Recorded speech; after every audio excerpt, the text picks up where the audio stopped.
Now I would like to introduce Dr. Quinn No, a research assistant professor in the Injury Prevention Center here at U of M and in the Department of Emergency Medicine as well. And she's been a valuable member of our Summit Planning Committee, and Dr. No will host the next few talks.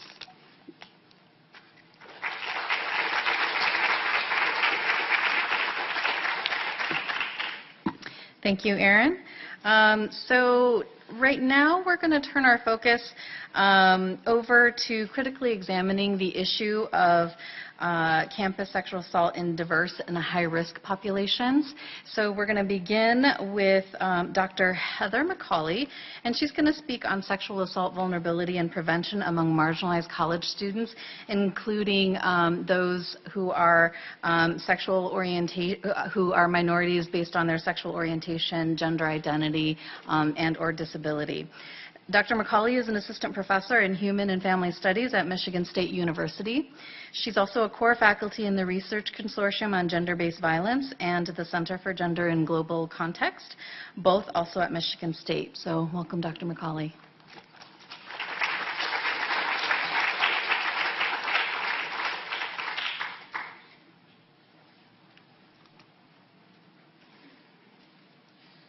It's always tough being the person who speaks right after lunch. I know you're all in a food coma. So thank you so much. Thank you so much for having me. It really is an honor to be here among such amazing colleagues. And I'm really thrilled. I'm a social epidemiologist by training, so that means I think really critically about the social determinants of health and how things like race, class, gender, sexual orientation, and discrimination associated with our various identities impact our risk for violence and other forms of health and wellness. So what do I mean by marginalized? Who are the students that I spend the most time working with?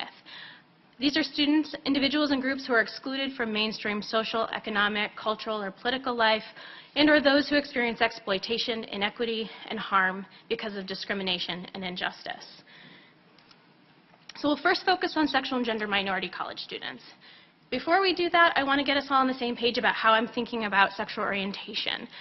And sexual orientation, we all have a sexual orientation, and it comprises several domains, including who we're romantically or sexually attracted to, who we're actually having sexual relations with, and our identity, whether we identify as heterosexual, bisexual, gay or lesbian, queer, asexual, and many other words we use to describe our sexual orientation. And this continuum is important. My colleague Bryn Austin at Harvard Medical School and Children's Hospital of Boston has really used this 5-category measure of sexual orientation, allowing us not only for us to identify as either heterosexual, gay, lesbian, bisexual, but also mostly heterosexual or mostly gay or lesbian.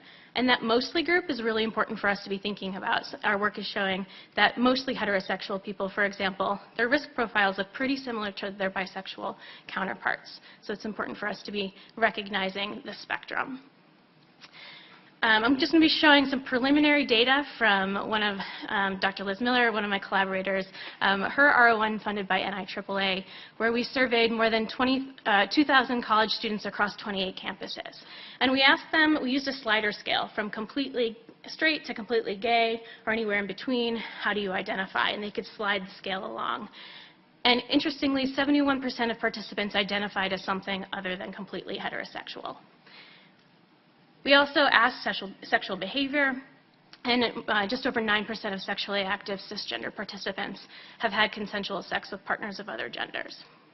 So what does that mostly heterosexual group look like? I always think this is really interesting, again, thinking about this mostly heterosexual group. You'll see that it certainly clusters towards the 0, which is not on this graph, would be completely heterosexual. So you'll see it kind of clusters towards the completely heterosexual group. But again, as I mentioned, our epidemiology is showing that these individuals have unique risk factors and experiences that we need to be including in our research. It's important to recognize that our identity, our attraction, and our sexual behavior do not perfectly overlap. They can all be very different things. And my work with young people in school-based health centers in California has documented that our sexual orientation and who we're having sex with can be very different. So how does this impact our ability to measure the prevalence of sexual assault? For example, when we're measuring sexual and gender minority status in our surveys, are we accurately capturing these communities? And how does this influence our response to sexual assault? Because we know that there are varied needs among community members. My students are really pushing us in the area of gender identity and really leading this work, Farron Muzzy at Michigan State. And similarly, gender is complex, and it includes our sex assigned at birth, whether we were assigned male, female, intersex, our gender identity, and then our gender expression. So the data that I present really focus on what we know and data collected among college students specifically, and focus similarly to other presenters here on the AAU Campus Climate Survey, which both the University of Michigan and my home institution, Michigan State, participated in. And we find across the board that our LGBT students are more likely than their heterosexual and cisgender counterparts to experience sexual violence. And sexual harassment is also ubiquitous. Especially, you'll see the prevalence here of sexual harassment reported by transgender, genderqueer, gender nonconforming students at 75%. And these findings have been replicated in study after study. So my colleague Katie Edwards at University of New Hampshire, her study in New England found that sexual minority students were more than 2 times as likely than heterosexual students to experience sexual violence. And Sandy Martin at UNC published a paper using the campus sexual assault study, finding similarly that sexual minority women were more likely than heterosexual women to experience violence. And re-victimization, Dr. Testa mentioned this morning, that re-victimization is really important for us to be thinking about, especially for our sexual and gender minority students. And our research has shown that they're more likely to experience violence victimization before they even get to college campuses. This is some preliminary data from our R01 looking at sexual assault prior to college. And here I used behavioral indicator of who youth were having sex with because we're still analyzing that sliding scale. As an analyst, it's a little bit of a fun challenge to work with that sliding scale. So here we focus on just sexual orientation or sexual minority status by behavior. And we see that 55% in our study of queer cisgender students experienced sexual violence before they got to college, compared to 37% of non-queer cisgender students and 42% of our transgender and genderqueer students. So that means they come to our campuses already having experienced tremendous violence.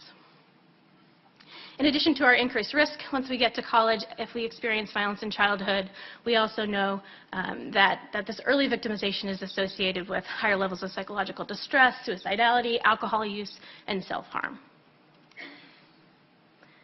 Our team published analysis using the National College Health Assessment, finding that Black transgender students in particular had the highest predicted probability of sexual assault compared to the predicted probability of sexual assault among Latino transgender students and white transgender students. So this helps us think about, we'll talk about frameworks in a second, for thinking about this risk and prevention, thinking about intersectionality and the need to be working with these students. Here, this paper really helped us think about how addressing racism is a form of sexual violence prevention. Addressing homophobic teasing is sexual violence prevention. So what are the frameworks we use to understand sexual assault among sexual and gender minorities? Minority stress theory is something that many of us use in the field, which explains that heightened conflict with the social environment and limited access to resources results in increased vulnerability to poor health and maladaptive coping. As I mentioned, we also used intersectionality to recognize that our various intersecting identities, our racial identity, our sexual orientation, our gender identity, and discrimination associated with all of those various identities increase our risk. And then my work has focused on gender attitudes and gender role beliefs and recognizing the relationship between hypermasculine gender attitudes and abuse perpetration. We see over and over again in the literature that bisexual people in particular have elevated risk, and there are a couple of points that I want to mention with this particular population. What increases risk? We think about the hypersexualization of queer people, bisexual people in particular. This idea of corrective rape and sexual assault, where perpetrators engage in sexual assault to make you not gay. And then this stigma that bisexual people face. They experience social isolation from both the gay community, who might say you're not queer enough, and the straight community, who again has a stereotype of hypersexualization. What about our gay and bisexual men? They face not only myths that men cannot be assaulted, there's this, which is compounded then in the gay community. And I know that there's a team here who's done work on norms regarding hypermasculinity that influence gay and bisexual men. The National Transgender Discrimination Survey found that as many as 50% of our trans students are experiencing sexual assault and associated with transphobia, a hatred or negative attitudes towards transgender people. And our identities can influence whether we tell you whether we've experienced sexual violence. So many of us might be familiar with internalized homophobia, for example, this acceptance of negative stereotypes and myths about homosexuality and that direction of those negative attitudes towards ourselves. And research has shown that LGBT people who have feelings of internalized homophobia may blame themselves for the sexual assault, potentially impacting whether they disclose the assault to others. So when I work with practitioners, I often remind them that not only are survivors disclosing to you that they've just experienced an assault, they might be coming out to you in that moment. I did a study, an NIH-funded study with sexual minority women about to understand who their perpetrators were and what were the contexts of their abusive relationships. And they also, because I recruited them from a health clinic, they described their experiences in the health clinic and whether they disclosed. So a bisexual identified woman shared this. After the sexual assault, I did go to a free clinic that was for LGBT people. She asked me and I didn't tell her the whole truth. I don't know if she believed me or not. I just didn't want it to be on my medical records. She also disclosed sex work. I didn't want to be shamed regarding her sexual assault. I just didn't feel like it was relevant to my visit necessarily, or that that person, that physician actually cared. Like they weren't going to hand me another handout and rush me out. I feel like there's a sense of urgency when you go to these appointments. They don't have time to listen to your sob story. You don't really want to talk about it. I'm just going for my appointment. I'm not trying to have a mental breakdown. So there's a lot going on here. Fear of stigma and discrimination from your healthcare provider, and not thinking that their sexual assault is relevant to why they're seeking care. So a lot of the work that our team is doing is really unpacking that and working with healthcare providers to help mitigate some of these concerns. Why might our gender diverse students not disclose? They've experienced previous discrimination in the health system. They might not disclose to campus communities because they've experienced discrimination in the law enforcement community and they're worried about what's going to happen when they disclose. Robert Coulter, a postdoc at University of Pittsburgh with Liz, has done work around campus climate. And he published a paper recently that found that perceived inclusivity of sexual and gender minority people on campus is associated with significantly lower odds of sexual assault. So how does that happen? How does climate impact sexual assault? Perpetrators might be less likely to target LGBT populations.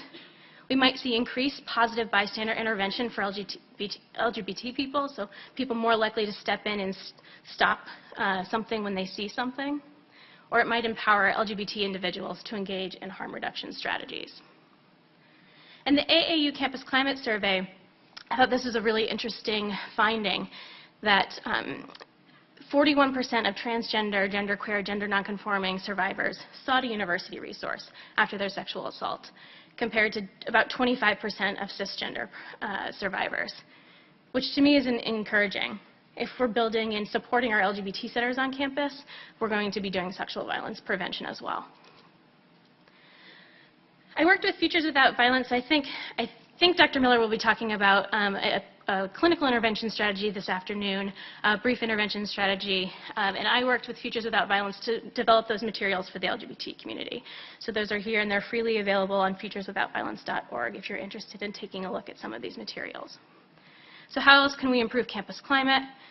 Engage in safe space or safe zone programs, focus on our anti-discrimination policies, and again, supporting our LGBT centers on our campus. So what about our college students with disabilities? Here I'll be just sharing a couple studies published by my colleague Amy Bonomi at Michigan State and Liz Miller at Pittsburgh. We find, as we mentioned earlier, that our college students with disabilities are more likely to report and experience sexual assault on campus. And Amy has really found, her work has, she conducted studies with survivors of sexual violence who all identify as having a disability. And the survivors in her study shared that perpetrators were using a survivor's disability to control, manipulate, and abuse them by using name-calling and blaming prior victimization on a disability, which exacerbated mental health consequences that they were experiencing. There are unique contexts and consequences that she's finding in her work: the stigma and social discrimination, isolation to lack of accessibility, mobility and social isolation, dependency, and system and cultural barriers that are particularly relevant for these students. And we know that students with disabilities are more likely than those without to experience depression symptoms, self-harm behavior, and stress after violent victimization. So if you compare survivors' health outcomes, those with disabilities are more likely to experience these particular outcomes. So what about our response? I think about organizational readiness for the administrators, the practitioners in the audience. It's important to assess staff comfort working with marginalized student groups, thinking about implicit bias training. Ensure that our universities have faculty, staff, and administrators who reflect the social identities of all those we serve.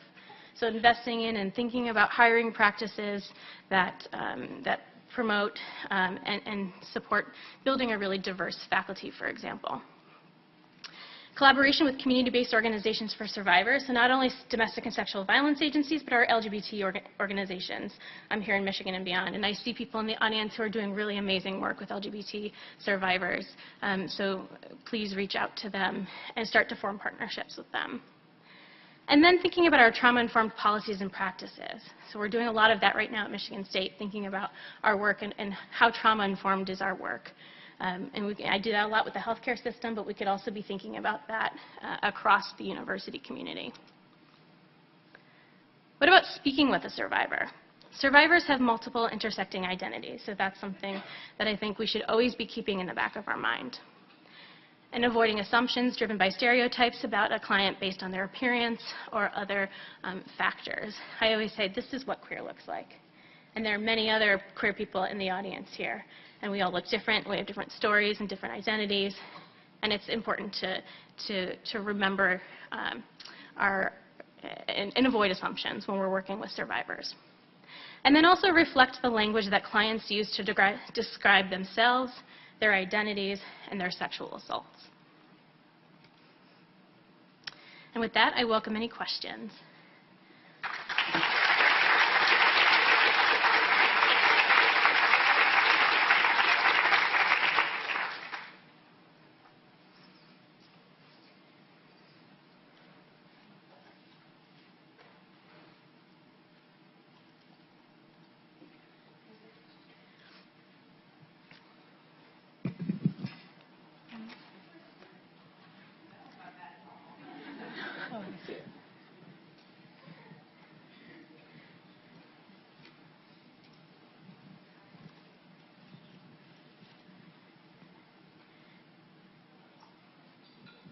Hi.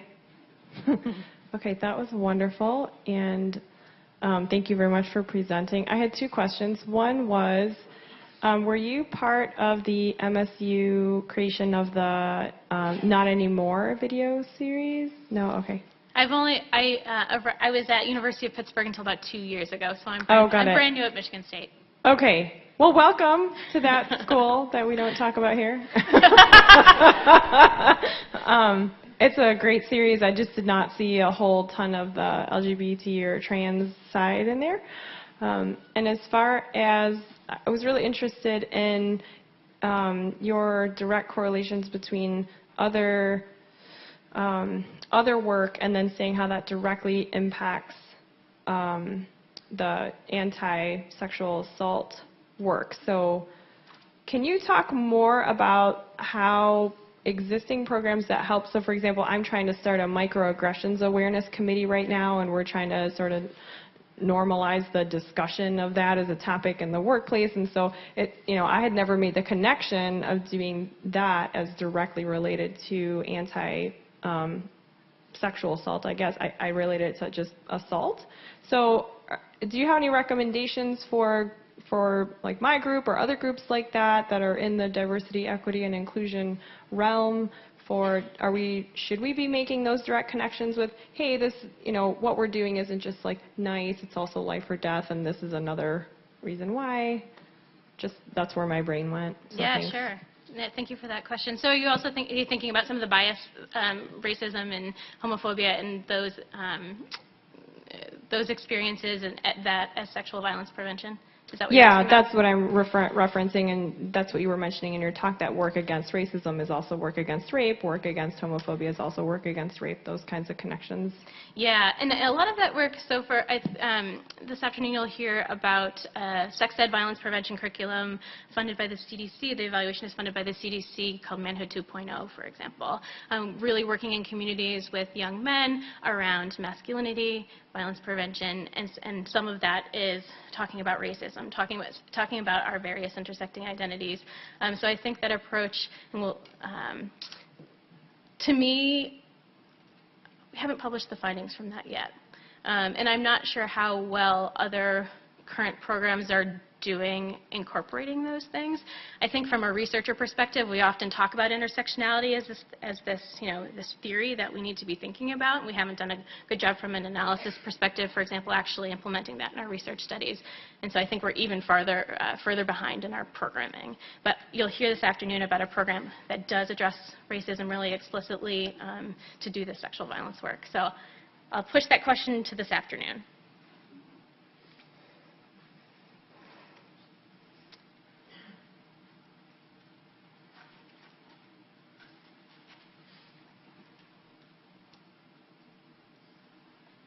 Hi, I'm working on a project with a number of colleagues across the country to develop situational or environmental prevention strategies for addressing LGBTQ elevated rates of victimization on college campuses. So we're really focused right now on understanding first what LGBTQ students are experiencing as being hostile or aggressive or unwelcome spaces on campus, so trying to get a little bit upstream of what is often identified on prevalence surveys.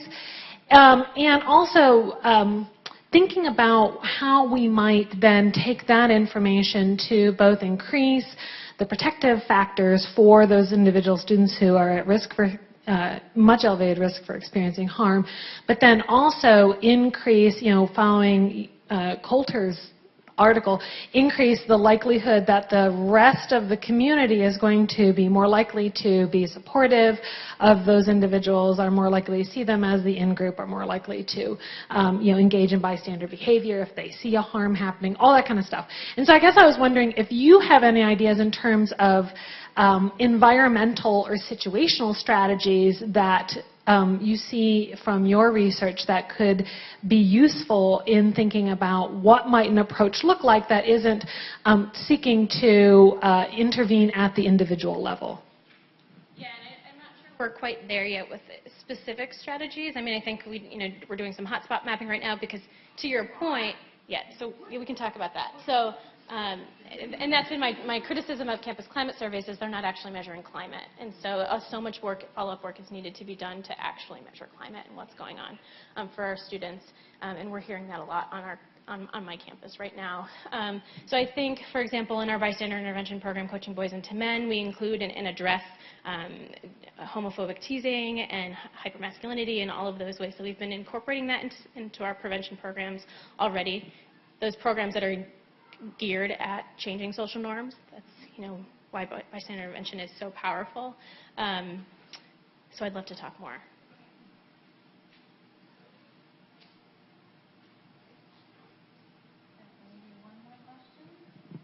Yeah.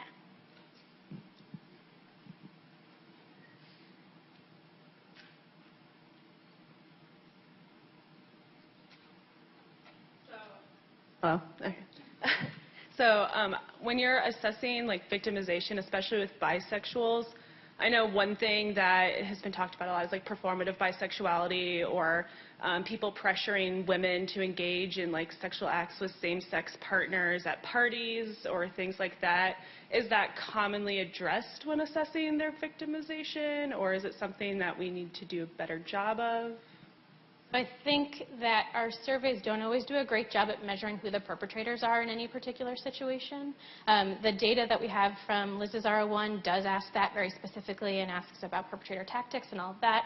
Where I'm seeing what you described is in my qualitative interview studies, where I do in-depth interviews, 90-minute in-depth interviews with women where they describe their experiences of trauma, every relationship they've ever been in, to understand the context in which violence is, the relationships that violence is taking place in. So I do see some of that performative, the stories coming out in that setting, but I think, to my point earlier about the varied needs within the community, that's one story, and that's not every story. So my papers will be coming out soon that really paint a picture about the context of these violent relationships and experiences.